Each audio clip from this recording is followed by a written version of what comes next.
Kita lanjutkan di sesi kedua ini, pembahasan mengenai graf. Kalau tadi kita mengenal mengenai jenis-jenis graf berdasarkan ada tidaknya sisi ganda dan gelang, kemudian ada tidaknya arah dari setiap simpul.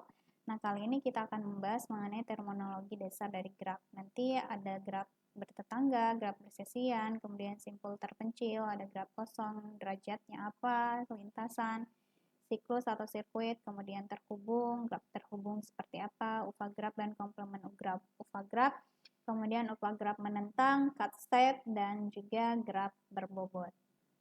Nah, yang pertama adalah bertetangga. Dua buah simpul pada graf tak berarah G, ingat pada graf tak berarah G dikatakan bertetangga bila keduanya terhubung langsung dengan sebuah sisi. Dengan kata lain, U bertetangga dengan V jika U, V adalah sebuah sisi pada graf G. Nah, pada graf berarah, sisi disebut busur. Jika U, V adalah busur, maka U dikatakan bertetangga dengan V, dan V dikatakan tetangga dari U. Nah, di sini contohnya untuk simpul 1. Ini simpul 1, dia memiliki sisi terhadap 2 dan 3, maka 2 ini adalah tetangganya. 3 ini adalah tetangganya. Tetapi simpul 1 tidak bertetangga dengan simpul 4. Kenapa tidak bertetangga dengan simpul 4? Karena tidak ada sisi yang menghubungkan antara simpul 1 dan simpul 4. Kemudian untuk graf berarah, di sini simpul 1 ini dia bertetangga dengan simpul 2 dan simpul 3. Simpul 2 ini dikatakan tetangga dari simpul 1. Paham ya? Simpul 2 ini adalah dikatakan tetangga dari simpul 2. Simpul 1 maksud saya. Kemudian bersisian. Untuk sembarang sisi E sama dengan U, V, sisi E dikatakan bersisian dengan simpul U dan simpul V. Jadi ketika dia memiliki sisi E, U, V, maka E ini dikatakan bersisian dengan simpul U dan simpul V. Jadi misalnya di sini sisi 2,3 dia bersisian dengan simpul 2 dan simpul 3. Kemudian 2,4 dia bersisian dengan simpul 2 dan simpul 4. 1,2 dia tidak bersisian dengan simpul 4. Jadi tetap harus ada hubungannya atau harus ada sisinya. Jadi kalau bersisian itu dilihat dari sisinya E. Jadi misalnya di sini E1. E1 ini bersisian dengan simpul 1 dan simpul 2. E2 bersisian dengan simpul 1 dan simpul 3 dan seterusnya. Kemudian simpul terpencil. Simpul terpencil adalah simpul yang tidak mempunyai sisi yang bersisian dengannya, atau dapat juga dinyatakan sebagai simpul terpencil. Ini adalah simpul yang tidak satupun bertetangga dengan simpul-simpul lainnya. Contohnya di sini 5. 5 tidak memiliki sisi kemanapun. Jadi dia disebut sebagai simpul terpencil. Kemudian graf kosong. Graf kosong itu tidak ada sisinya. Graf yang himpunan sisinya merupakan himpunan kosong disebut sebagai graf kosong dan ditulis sebagai N indeks N, yang dalam hal ini N adalah jumlah simpul. Jadi ini adalah graf kosong dengan 5 simpul. Paham ya? Jadi tidak ada sisi 1 ke 2, 1 ke 4, 1 ke 5, 5 ke 2, 5 ke 3, 3 ke 4, dan seterusnya. Maka ini disebut sebagai graf kosong. Jadi hanya ada titik-titik simpulnya saja. Kemudian derajat suatu simpul pada graf tak berarah adalah jumlah sisi yang bersisian dengan simpul tersebut. Jumlah sisi yang bersisian dengan simpul tersebut. Jumlah sisi yang bersisian dengan simpul tersebut. Ini disebut sebagai derajat. Ditulis sebagai dV, menyatakan derajat simpul V. Misalnya simpul 1, derajatnya berapa? Di sini ada 2, yaitu ke simpul 2 dan simpul 3. Ini sisinya ada 2. Kemudian simpul 2, sisinya juga ada 3 di sini. Kalau di sini simpul 2 itu ada 3.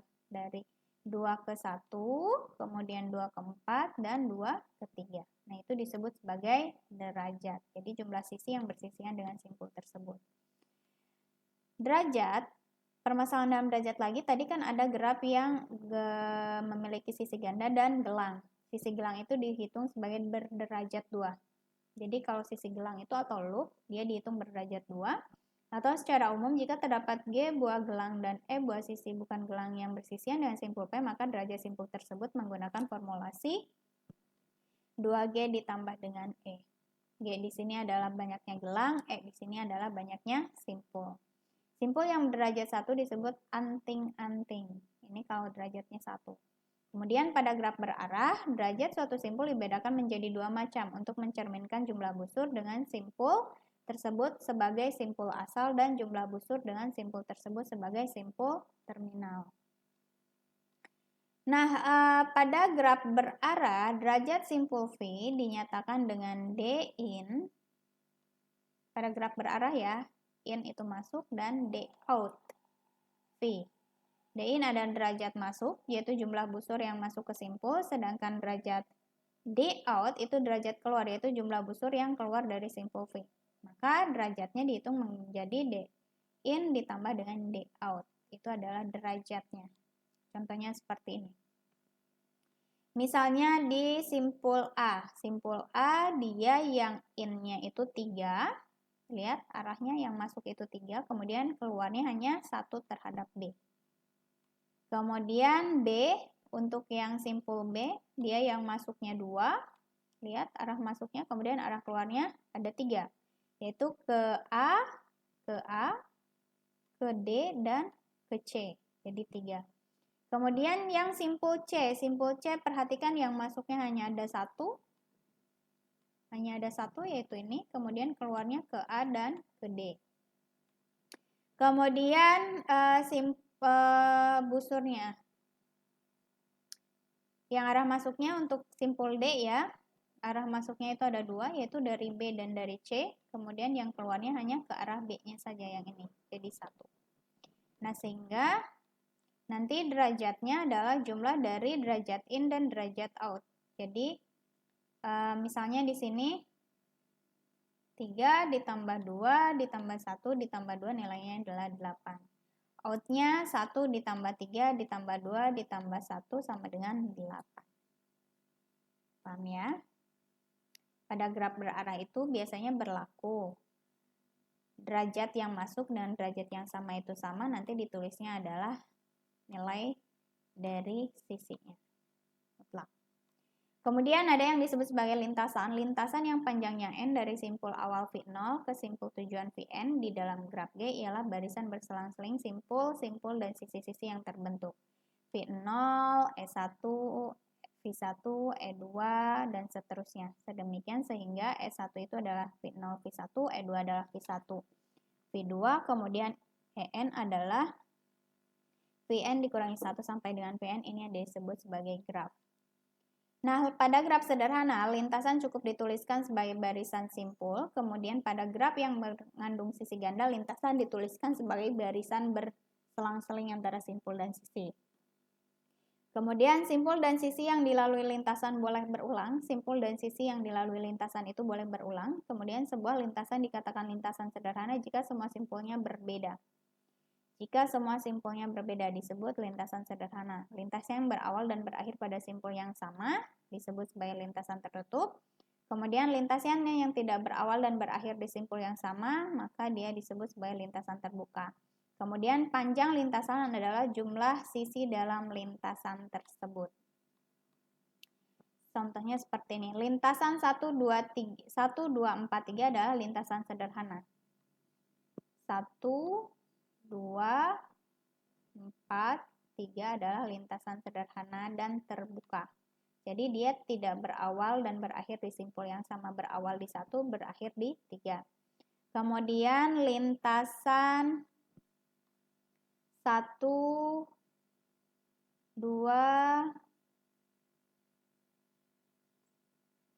bentar, 1, 2, 1 ke 2, kemudian 2 ke 4, kemudian ke 3, kemudian ke 1. Nah, ini disebut lintasan tertutup karena dimulai dan berakhir di simpul yang sama.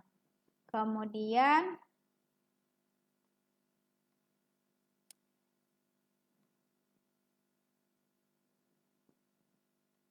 Kemudian 1, 2, lintasan 1, 2, 4, 3, 2. Ini adalah bukan lintasan sederhana tetapi lintasan terbuka, berawal dan berakhir bukan di simpul yang sama. Kemudian ada yang disebut sebagai siklus. Lintasan berawal dan berakhir pada simpul yang sama disebut sebagai sirkuit atau siklus. Jadi lintasan yang berawal dan berakhir pada simpul yang sama disebut sebagai siklus atau sirkuit. Jadi sirkuit itu adalah siklus, kata lainnya, kemudian dia adalah lintasan yang berawal dan berakhir pada simpul yang sama. Kemudian panjang sirkuit adalah jumlah sisi di sirkuit tersebut, di dalam sirkuit tersebut. Kemudian sirkuit dikatakan sirkuit sederhana jika setiap sisi yang dilalui berbeda. Disebut sirkuit itu setiap sisi yang dilalui berbeda, jadi tidak boleh melewati satu sisi yang sama. Paham ya? Jadi sirkuit, jadi 1, kedua, ketiga, ke-1 ini disebut sirkuit sederhana. Pertama, dia berawal dan berakhir di simpul yang sama, yaitu di simpul 1. Kemudian tidak melalui sisi yang sama. Dia selalu melalui sisi yang berbeda, sisi 1, 2, sisi 2, 3, dan sisi 3, 1. Kemudian contoh yang bukan sirkuitnya adalah 1, kedua, keempat, ketiga, kedua, ke-1. Jadi ada sisi yang sama, 1, 2, dan 2, 1. Nah, ini disebut bukan sirkuit sederhana karena sisi 1, 2 dilalui 2 kali.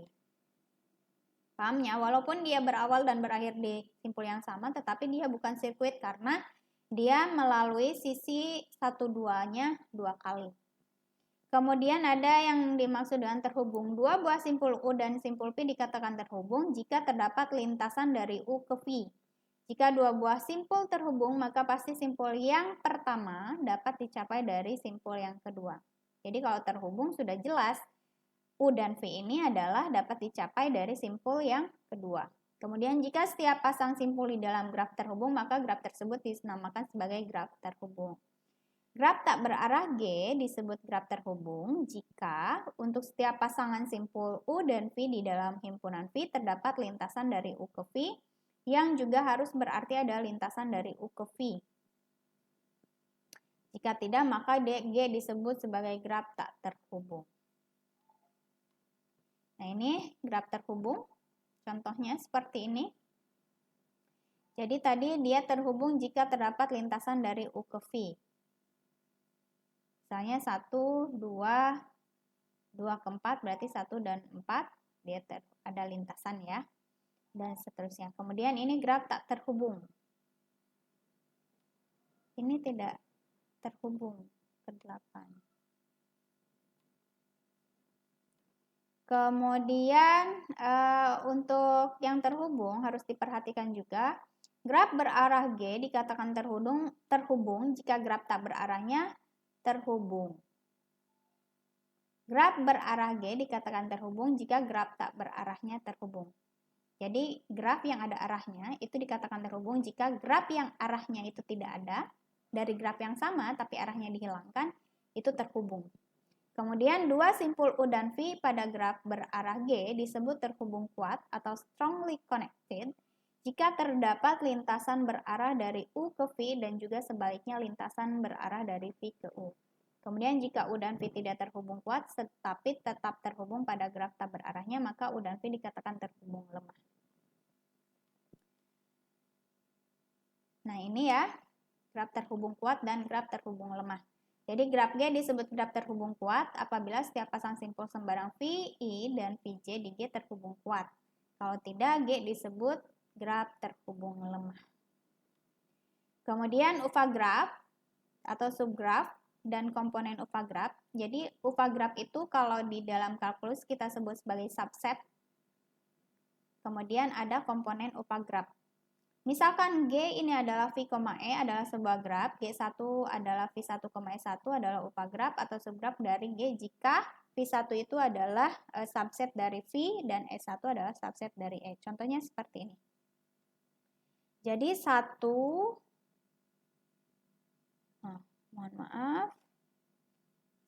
ke 2, kemudian dari 2 ke 3, 3 ke 5.